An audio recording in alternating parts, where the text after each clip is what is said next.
sa isang araw ng linggo. Pastor, 3 sa isang araw ng linggo, 4 ngayon. Okay, so, ika-4th time niyang maglingkod sa araw na ito. At salamat sa Panginoong Diyos. At nagagalak tayo sa Panginoon sa paggamit po sa ating pastor na tagapagsalita ngayong gabi. At tawagan na po natin ang pastor para tayo po'y hamunin ang kanyang banal na salita at tayo po'y naniniwalang ang biyaya ng Diyos ay muli po nating makakamtan sa gabing ito. Pastor. Okay, good evening po sa inyong lahat.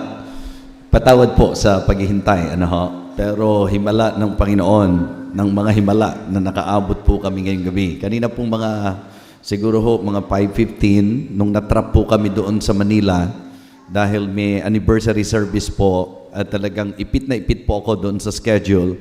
Kaya right away, in-inform ko po si Bishop, and I really praise God sa naging adjustment po ninyo, kasi super excited po ako na magpunta rito kasi 1 taon na rin po ang nakalilipas na hindi tayo nakita. Kasi natatandaan ko, huling pagkikita natin 2013, di po ba? 2014 na po ngayon. So tingnan nyo po yung 1 taong diferensya po niyan. 2013, ngayon po 2014. December po yata noon. At alam ko magkadikit lang po yun. So, kaya lang, honestly, yun po talaga yun. Gusto ko lang pasalamatan si Preacher Mike, si Preacher Michelle. Grabe po. Napakabilis ng driving namin, pero kitang-kita ko, napakaingat niyang mag-drive. Kaya, kumbaga, walang kakaba-kaba dahil very safe yung kanyang driving, pero ibang-iba talagang mag-ingat ang Panginoon. Kaya, Preacher Mike, thank you so much. Si Preacher Mike po ay sa MIBC Marikina po yan, Pastor. Doon po sa church na pinagpapastoran po ni Bishop Urara na ngayon po ay nasa Panginoon na. At nagpapasalamat tayo sa Panginoon. So, super saya ko po nung makita kong aabot pa rin kami. Dahil sabi ko kay Bishop, sabi ko mga 6:30 po siguro ako makakarating dito. Pero dahil sa naging situation kanina, parang imposible po yung 6:30. And I praise the Lord sapagkat niloob pa rin po niyang magkasama-sama po tayo. Alright, buksan po natin ang ating mga Bible sa Revelation chapter 3. Revelation chapter 3. At ang ating pong magiging passage ngayon, ang text po natin ay nasa verses 14 hanggang sa mga ilang sumusunod na talata. At hihilingan ko po kayo na kayo pong lahat ay tumayo sa ating pagbasa ng ating pong pinakateksto at lubos ang aking paniniwala na tayo po'y handang-handa na ngayong gabing ito. Amen? Ang aking pong laging pinangahawakan ay ang lakas at ang biyaya ng Diyos. Because humanly speaking, tatapatin ko po kayo, kung tao lang po ang pag-uusapan, hindi po kakayanin po talaga. Dahil 7:30, yun po yung service namin sa Santa Mesa. And then 10:30 yun po yung service namin sa Quezon City. And then 3 o'clock, nag-speak nga po ako sa anniversary at heto po tayo ngayon, bumiyahe ng mahaba. So, ako naniniwala na sa ganong sitwasyon, lalo nating nakikita kung gaano kasagana ang biyaya ng Panginoon. Amen? All right. So, sige po. Kuha siguro ako ng isang microphone dahil magkakasakit po ako pag nakapirme ako dito sa...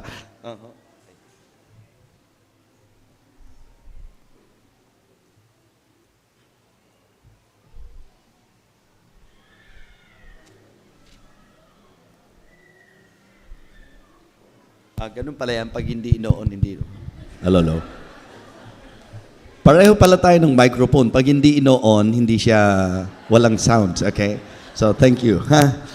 Kala ko po iba dito sa Batangas eh. Alay, pasensya na po. All right. Handang-handa na po kayo? Revelation chapter 3, beginning verse number 14. And unto the angel of the church of Laodiceans write, This thing saith the Amen, the faithful and true witness, and beginning of the creation of God. I know thy works, that thou art neither cold nor hot. I would thou wert cold or hot. So then because thou art lukewarm, and neither cold nor hot, I will spew thee out of my mouth. Because thou sayest, I am rich, and increase with goods, and have need of nothing, and knowest not that thou art wretched, and miserable, and poor, and blind, and naked. I counsel thee to buy of me gold tried in the fire, that thou mayest be rich, and white raiment that thou mayest be clothed, and that thy shame of thy nakedness do not appear, and anoint thine eyes with hyssop, that thou mayest see. As many as I love, I rebuke and chasten. Be zealous therefore, and repent. Behold, I stand at the door and knock. Ito po yung panawagan ng revival. Behold, I stand at the door and knock. If any man hear my voice and open the door, I will come into him, and will sup with him, and he with me. To him that overcometh will I grant to sit with me in my throne, and am set down with my Father in his throne. He that hath an ear, let him hear what the Spirit saith unto the churches. Pagpalain po ng Diyos ang pagbasa ng kanyang salita. Let us come to Him in prayer. Let us pray. Dakilang Diyos, muli at minsan pa kami po ay nananawagan sa trono ng iyong biyaya at ng iyong kahabagan upang bawat isa po sa amin ay magtamo ng paglingap para sa mensaheng amin pong pakikinggan. O Diyos, ito po ang unang gabi ng revival meeting for this year 2013. Napakagandang pasimula, o aming dakilang Diyos. At kung hindi ka kikilos, wala po kaming maaasahan.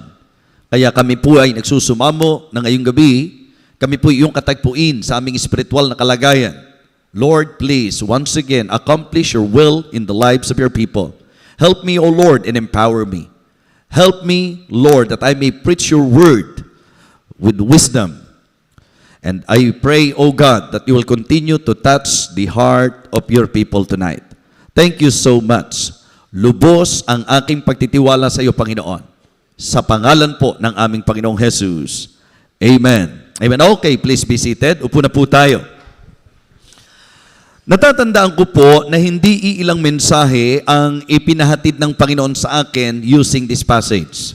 I can say that this church, isa po ito sa mga churches na po pwede po natin talagang maging, batayan or mensahe para magpaalala sa mga nalilihis, sa mga nakakalimot, sa mga nalilibang. Yun po ang hindi namamalaya ng marami kadalasan. Na sa pagtuloy, na pagsulong po natin sa ating spiritual life, hindi natin namamalayan minsan